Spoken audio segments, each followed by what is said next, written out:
What if I told you in a world where AI can replicate skill, simulate humor, and fire off logic in nanoseconds? The thing it can't touch is funny. It all comes down to your capacity for joy, the moments you slip into flow, and how you give and welcome pleasure, the thing that makes you come alive, the part we at Smart Funny Torture call funny. And not funny haha, I mean the feeling of being fully alive. In a world obsessed with productivity, we've outsourced our intellect.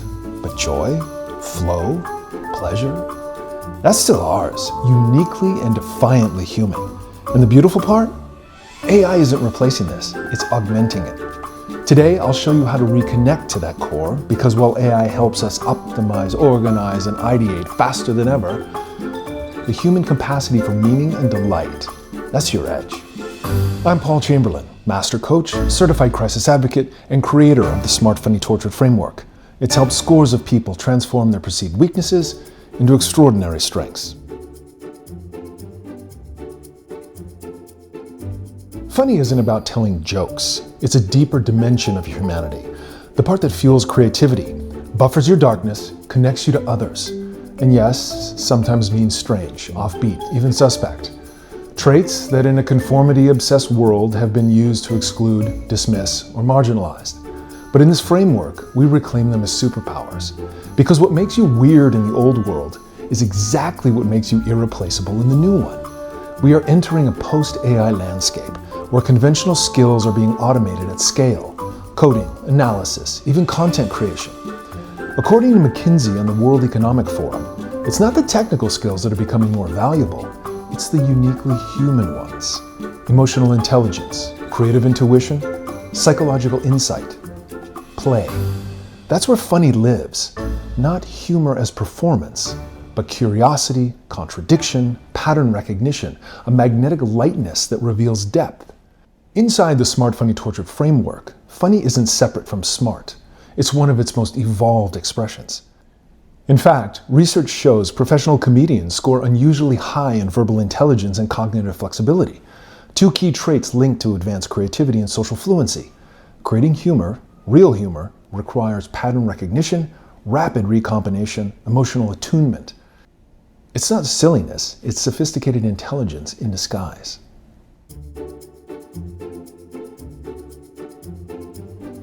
Pleasure gets a bad rap. We confuse it with indulgence and hedonism. Real pleasure isn't a luxury, it's a tuning fork. It tells you when you're fully resonating with life. It's about being fully present in your body, experiencing the richness of sensation, taste of good food, the touch of a loved one, the rhythm of music, and the beauty of art. Neuroscience reveals a stunning overlap.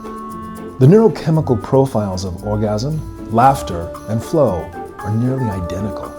Each triggers a potent cocktail of dopamine, endorphins, and oxytocin, simultaneously reducing cortisol, the stress hormone. According to research, flow states can increase dopamine levels by up to 400%, enhancing motivation, learning, and creativity. In flow, your brain lights up like it's falling in love, laughing hysterically, and climaxing all at once. This suggests they evolved from the same reward system, one designed to encourage survival, bonding, and human flourishing. Your insular cortex, where the body meets the brain, lights up in these moments. This is embodied cognition, your biology reminding you, this is life. Joy isn't happiness, it goes deeper. Happiness depends on external events. Joy is inside you. Joy is defiance. It can generate delight in spite of difficulty. Viktor Frankl, a Holocaust survivor and psychiatrist, discovered that even in the most horrific conditions, those who could find small moments of joy, a beautiful sunset, a kind gesture, a moment of connection, were the ones most likely to survive. Everything can be taken from a man but one thing, the last of the human freedoms, to choose one's attitude in any given set of circumstances. That kind of emotional intelligence enables you to maintain your humanity even when everything else fades away. Think of children at play, completely immersed in their imagination. They're not performing joy, they're generating it. Without self-consciousness, joy is rebellion. Laughter synchronizes brains, it builds trust, it's a survival mechanism. Your capacity for funny is your strongest relationship building asset. In business, romance, community, it's rare enough to feel like it separates you, not to rise above, but to rise with, to remind others what's still possible. Flow is immersion. It's when the ego dissolves and time vanishes. Mihaly Csikszentmihalyi, the Hungarian-American psychologist who named the psychological concept of flow, he said, the self expands through acts of self-forgetfulness. In flow, the ego dissolves temporarily. You're so fully immersed in the task at hand, whether it's painting, surfing, coding, or even having a deep conversation, that your usual self-consciousness fades away. Ironically, it's by losing yourself that your sense of self actually grows. Flow is where intuition and creativity meet. You don't need to be an artist. Flow can show up anywhere.